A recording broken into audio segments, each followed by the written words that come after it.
everyone. I'm on my annual bow hunting trip out to Minnesota. It's October 27th. It's kind of a rainy day, which actually should be good. You know, those bucks should start getting up and moving, and with this rain, and maybe they're gonna get up and start clearing out some scrapes and that type of stuff. But so yeah, here I am again, making my way out here. Haven't been out here for a year. And yeah, I feel like if anybody's been following our Bow Hunt or Die show for a number of years, you'll know that this is my annual trip, and I feel like I'm doing the same thing all the time, you know, when I'm filming. But I guess I'm gonna throw something a little different out there and just tell you a little bit about it. So try to keep this short. But you know, this is I've been hunting out here for 18-19 years. Started with hunting public land, and then found out that it's really no different than back at home. You know, there's quite a few hunters on public land, so I started knocking on doors and got the privilege to hunt a certain property, and with one restriction, and the restriction is only I can hunt it. And if I do shoot something, you know, I can get some friends to come in and help me, but that's the rules, and that's what I've abided by. And like I say, it's been a privilege to hunt this land for whatever here, 18-19 years now. So looking forward to it. Minnesota's got some giant bucks, and you know, I don't get wrapped up in score anymore. And I lived those days of doing that. Of course, we all like to shoot a big buck, but you know, if it gets me excited, I'm gonna shoot. So that's what the plan is. We'll see what happens. We're here for about 5 days, and hopefully we just have some excitement and some whitetail action.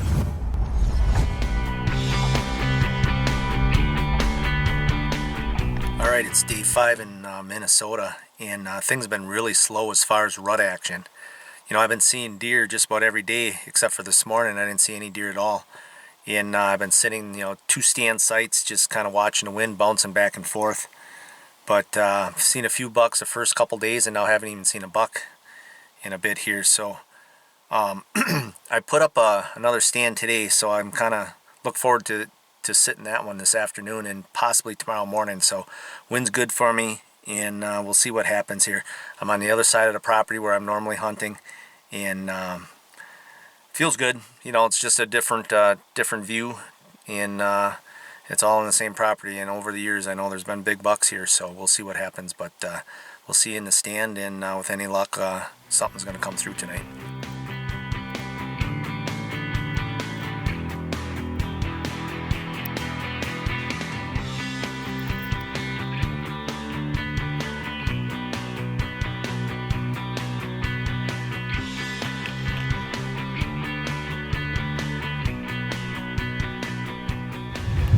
All right, it's the afternoon of October 31st, so it's Halloween. So maybe we'll get a little treat here tonight. Hopefully. It's been slow here in Minnesota, and the rut activity is like non-existent. Nothing happening. I have been seeing deer, a few small bucks the first couple days, and the last couple days been seeing does, but nothing else. So I elected today, instead of sitting the 2 stand sites I've been sitting earlier in the week, this is day 5 now for me. I took one of my lone wolves and brought it on the opposite end of the property here, but we'll see what happens here. This woods was just littered with windfalls about 2 years ago. You could hardly even get through it, but they cleaned it out. It almost looks like a park up here in this corner. So we'll see what happens here. I can see really good about 150 yards down through the woods here, but then it gets really brushy, and it's a good bedding area down in there. So new stand, so it feels pretty good. We'll see what happens here.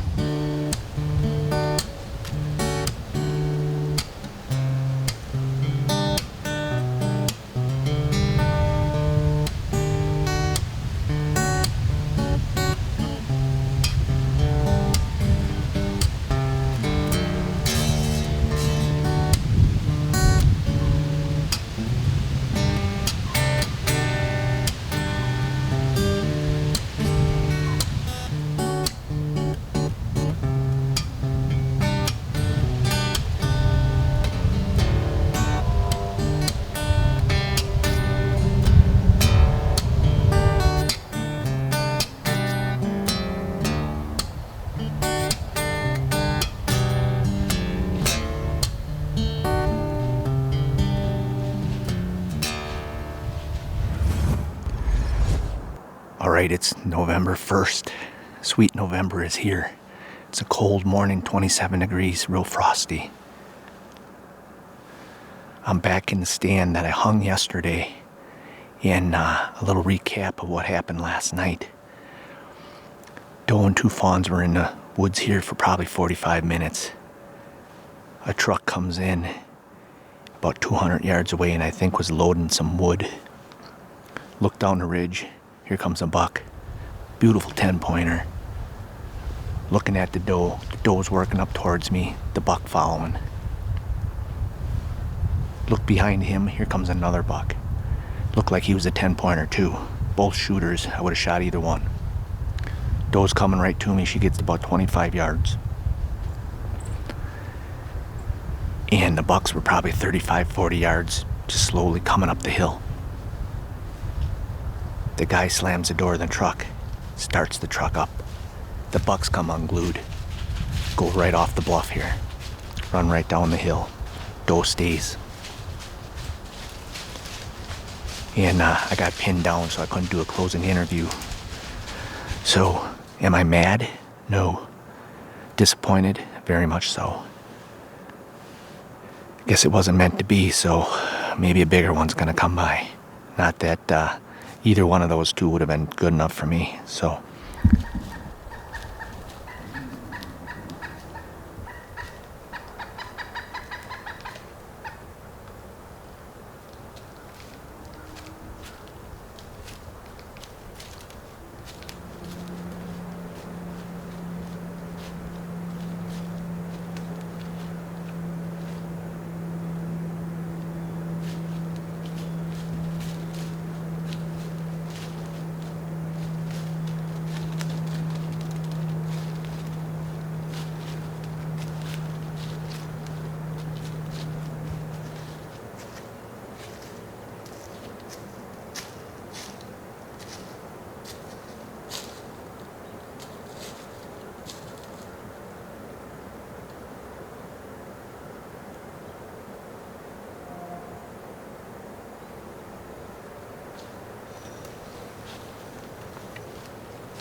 Well, looks like I'm done in Minnesota. Pinned him. It's about a 20-yard shot, and he maybe went another 30, 40 yards. He's laying up on the hill there. Oh my gosh. What some tense moments. I heard him come in the dark. I heard him grunting and heard a deer run. And I'm like, oh, don't come in now, it's too dark. So as it got lighter and lighter, I heard him grunt down the hill 2-3 times. So I got the grunt tube out. I grunt it once or twice. And a little nubby buck came up the hill, and he came out that trail right there. Came into the woods here. He looked up at me a couple times. I got nervous. I could hear the buck grunt down below the hill again. I'm like, okay, it's a nubby buck. Is the buck gonna come up? You never know. Sometimes they're tracking just about anything. He came up and he was standing there for the longest time. I was pinned down. I couldn't move. The doe was right under the tree. I had the release on, Tacticam going, main camera going. I almost cried last night when those bucks were following that doe right up here. But, you know, I told myself, you know, come right back in here, maybe get a chance to hit one of them or even a bigger one. Again, not that they weren't big enough. I would have took either one of them. And it paid off. Just be positive, come back in here. Wind was still good. I was going to hunt all day. I packed a sandwich. I was going to sit here all day. All right. well, get my composure here, pack up, and let's go look at them. Thanks for hanging with me. All right, guys, I finally got out of the tree here, and I think I have my composure now. What a beautiful morning. So we'll walk up, grab the arrow. It looked like he snapped it off when he took off because I was tight behind that front shoulder, but take my time and let's go up there and take a look at him. He looks like a beautiful buck.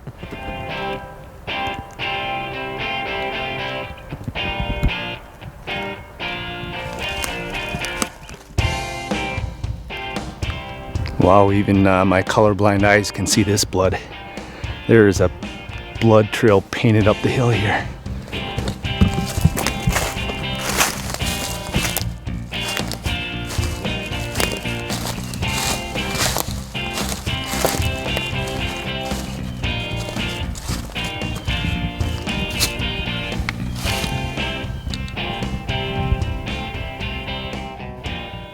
All right, guys, here he is. Just a great buck. Couldn't be any happier with him. You know, perseverance right to the end here. It's my last day, last full day in Minnesota. And last night was a heartbreak, but you know, just keep at it. It's the rut just starting here. So beautiful buck. Happy to take him home to Wisconsin. Justin, every year Dean does seem to pull it off. I tell you what, I mean, year after year, he puts the effort in, and I mean, that's a great buck. Great shot. Yeah. Just a neat hunt from Dean, and I think the cool thing to take away from his hunt is, and I think we've seen this from Dean in the past, but you know, you go into a piece of property that you haven't been to for a year, and what are you going to do? You're going to typically hunt that historical pattern of what you've seen in the past, and after a couple days of like, hey, this isn't working out, and I'm not seeing the deer I want to see, like, should I stay and do what has worked in the past? Or should I go now? Well, don't sing like Todd is what you want to do. But I mean, Dean decided to do some scouting and make a move, you know, in season, which is I think something that a lot of people can learn from. We've been preaching it for years, but if you're not seeing the animals you want to see in the spots where you're at, being mobile, scouting during the season, don't be afraid to get in and get aggressive, especially when you're on a tight timeline like Dean. I think he had 2 days left, and he's like, screw it, I'm making a move, and it paid off for him. I think we all go through that, right? I mean, sometimes you're just afraid to get down and go somewhere else and move. You're afraid of pushing deer to the neighbors. You're afraid when you think like, oh, if I just keep staying here, something's got to happen eventually, but it usually you just got to move on. And it's hard to move on sometimes. I mean, it's funny because I was literally having that conversation with somebody on the phone driving in here. I mean, I have 3 or 4 stands that just, I'm done. I'm just done. They're coming down. Yeah. I'm even cutting the straps on them. They're old. They've been in there too long. They're done. They're coming down. Well, you can just leave them in the garage out here. I could use the extra lone wolf. So congratulations to Dean. That was an awesome hunt from him. Guys, next up, we're going to get an update from Josh Fletcher, who has been grinding it away on public land in Wisconsin. We're also going to check in with Daryl Bell on his annual trip to Kentucky. So let's watch those hunts now.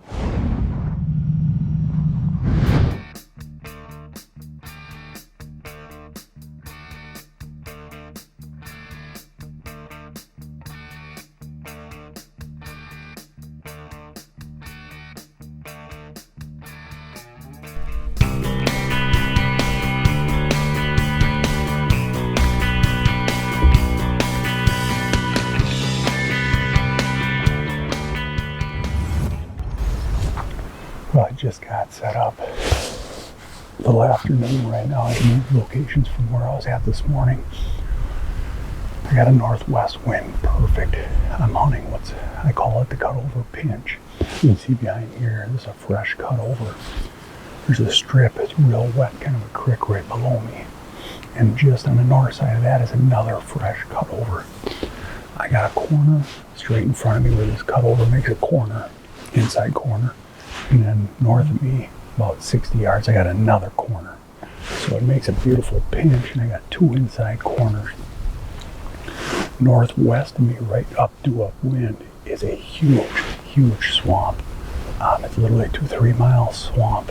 And I'm hoping that these bucks stay in this timberline right along the edge of this cutover. Basically just send checks. I'm looking for a hot doe. Game cameras, and then other people I've been talking to are really starting to see these bucks starting to cruise. Still isn't November yet. Might be moving a little bit early, which I'm hoping. So what I've been doing hasn't really been producing the deer I want to be seeing. So I'm going to move out more towards the food source here and see if that works for us.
I just had a borderline shooter come in.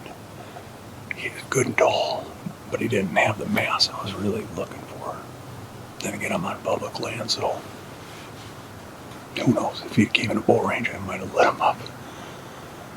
But he come in, he cut across this north cutover, came into the pinch that I'm on right now, and he was heading due east, just like I figured they would. I thought it would come over here. Said he cut the cutover. So I grunted at him. He spun around, did a 180, and he started coming. He come in behind me, and as these bucks often do, they kind of half circle you. So he popped out in the south cutover, probably about 45, 50 yards from me, and he was angling more south. And my wind is swirling, but it's heading almost due south. So I'm thinking to myself, real quick in my head, this is happening within seconds. I should grunt before he gets into my wind, and maybe I can turn him, which was a dumb move. Don't do that. That's why he was already half circling in the first place. As soon as I grunted, he just turned and scooted back off to the east. I actually tried to stop myself mid-grunt. Bonehead move.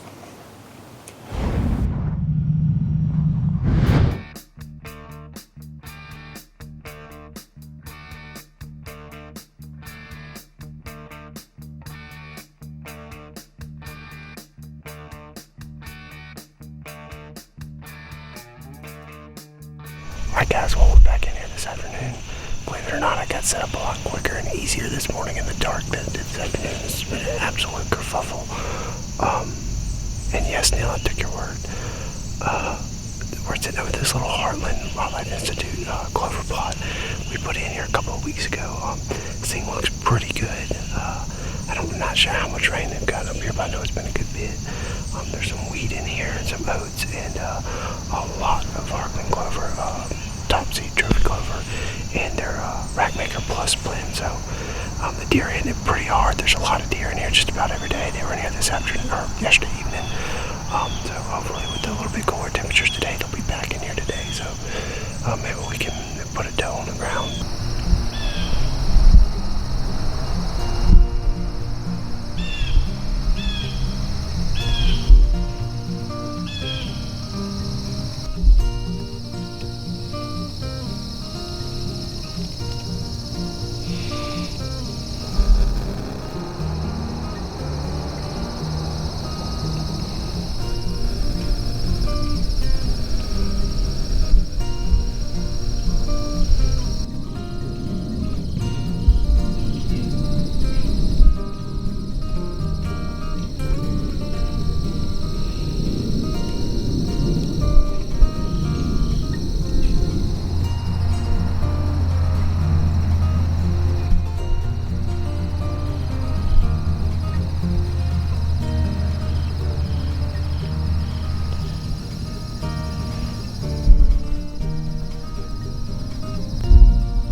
spike at half rack, and then that pretty decent 8-point. I'm not sure what deer that 8-point is. I've never seen him before.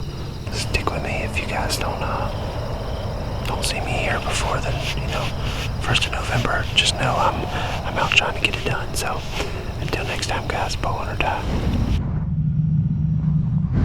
Well, Justin, Josh is definitely still grinding out on public land. I mean, public land can be great, but you know what? I don't care if it's public or private. Both of them can suck at times. Yeah, I mean, Josh has had a trying season. Historically, he's had pretty good luck. As we saw, he had an encounter with a pretty decent buck.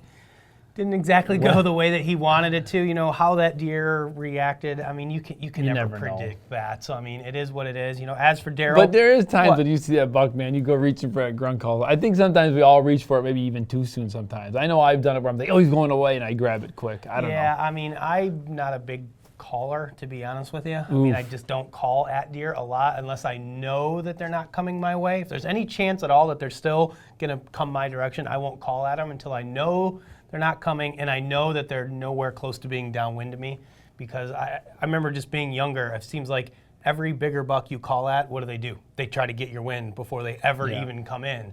So if they're kind of like skirting you already and your wind's going that way and you call to them, they just keep walking until they get downwind. So I do it, but just not a lot. You'll see in the next episode where the calling was the bomb for me, and how even knowing where downwind is, because I mean, it's awesome. My buck didn't know where I was. You'll see this in the next episode, and he swings around me. But I've screwed up plenty of times, and I've used a ground call too quick. Calling definitely doesn't work more than it does. But when it does, as you're going to see in Todd's episode coming up here shortly, it works well. So, as for Daryl, had a great trip up to Kentucky, saw a lot of deer. Wasn't as successful. He's seen a lot of deer this year. I mean, he wasn't as successful in Kentucky as he was last year, but you can't always be that successful every year. I know after that trip, Daryl went to Kansas, had a lot of trials and tribulations there. We're going to be bringing those to you shortly. Now he is in Illinois. Apparently, we all just need to be Daryl Bell and travel around the country. And he's doing public land here in Illinois. So he is doing public here in Illinois right now. So we will get an update again from him in a couple of weeks. So guys, that is all we've got for today's episode of Bow Hunt or Die. We appreciate you tuning in. Make sure you check back later this week for some more great bow hunting action.